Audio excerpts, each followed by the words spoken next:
نحمد و نصلی علی رسولہ الکریم اما بعد قال النبی صلی اللہ علیہ وسلم خیرکم لأہلہ وانا خیرکم لأہلی او کما قال علیہ الصلاۃ والسلام۔ اسلامی معاشرہ صرف نماز، روزہ، زکوٰۃ اور تسبیح کا نام نہیں بلکہ اس بھائی چارگی، اس اخوت کا نام ہے کہ جس میں رشتے ایک دوسرے سے یوں ڈھل جاتے ہیں،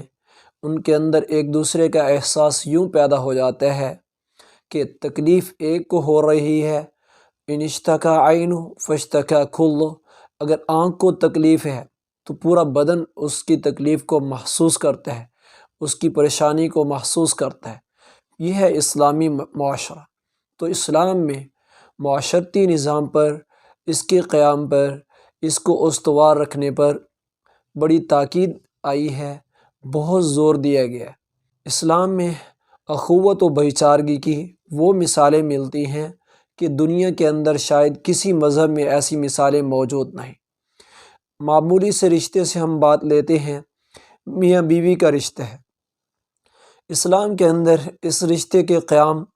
اس کو ان فی ذلک لآیہ کے ساتھ جو ہے نا وہ تعبیر فرمایا۔ اللہ فرماتے ہیں کہ اس میں بھی نشانی ہے تمہارے لیے، ان لوگوں کے لیے جو عقل رکھتے ہیں، جو فکر رکھتے ہیں۔ اللہ نے دوسری جگہ کہیں تو آسمان کے لیے یہ ارشاد فرمایا کہ اس میں نشانی ہے، کہیں زمین کے لیے، کہیں ستاروں کے لیے، کہیں دیگر اپنی نشانیوں کے لیے، لیکن اللہ نے اس رشتے کے لیے بھی یہی فرما دیا کہ اس میں نشانی ہے ان لوگوں کے لیے جو سوچ رکھتے ہیں، جو فکر رکھتے ہیں۔ سبحان اللہ۔ پھر دیکھیے اس رشتے کی ابتدا تو اس آیت سے کر دی، اور امتحان اس پہ سینکڑوں آیات اس آئلی نظام کو چلانے کے لیے، اس کے حقوق و آداب کو بتانے کے لیے، اس رشتے کی عزت و احترام کو بتانے کے لیے اللہ نے سینکڑوں آیات نازل فرمائیں جن کے اندر معاشرتی حقوق و آداب سکھائے گئے۔ تو یہ رشتہ اس طرح ابتداً بالکل سادہ سا ہے کہ ایک، اور بہت ہی عجیب کہ ایک لڑکی، ایک عورت جو ماں باپ کے گھر میں جنم لیتی ہے اور وہ بڑھتے بڑھتے بڑھتے 20 سال 25 سال تک کی عمر کو پہنچتی ہے، تو اللہ نے اس نظام کو پھر یوں جوڑا کہ وہ اپنے ماں باپ کے گھر کو چھوڑ دیتی ہے، ایک نیا گھر اختیار کرتی، اور اس کو وہاں پہ حکم دیا گیا ہے کہ اب تیری ساری ہمدردیاں اس نئے گھر کے ساتھ جڑی ہوئی ہیں، اور تمہاری آپس میں الفت، ایک دوسرے کا دکھ درد میں شریک ہونا، ایک دوسرے کا خیال کرنا، یہ تمہاری دونوں کی ذمہ داری ہے۔ شوہر کو بھی کہا گیا کہ بیوی کا خیال کرو، بیوی کو کہا گیا کہ تم شوہر کا خیال کرو، ایک دوسرے سے یوں جڑ جاؤ، یکجاں ہو جاؤ کہ تمہاری زندگی ایک نظر آئے۔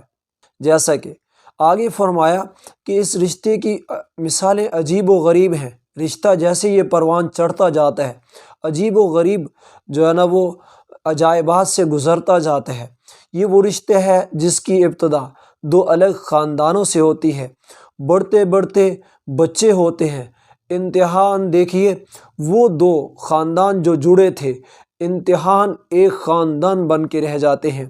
بیوی بوڑھی ہو جاتی ہے، شوہر بوڑھا ہو جاتا ہے، لیکن یہ دونوں ایک دوسرے کے لیے لباس، اوڑھنا بچھونا، ایک دوسرے کا دکھ درد بن کے رہ جاتے ہیں۔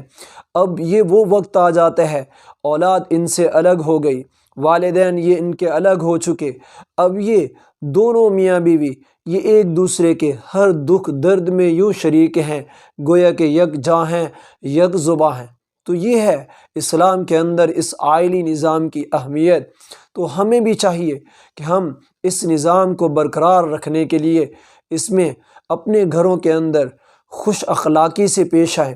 اور اپنے گھروں کے اندر اس رشتے کو استوار رکھنے کے لیے بد اخلاقی سے بچیں، بدعنوانی سے بچیں، بد زبانی سے بچیں، بدگمانی سے بچیں۔ تو یقیناً یہ رشتہ ایک جنت کا نظارہ گھر پیش کرے گا، ایک جنت کا سما پیش کرے گا۔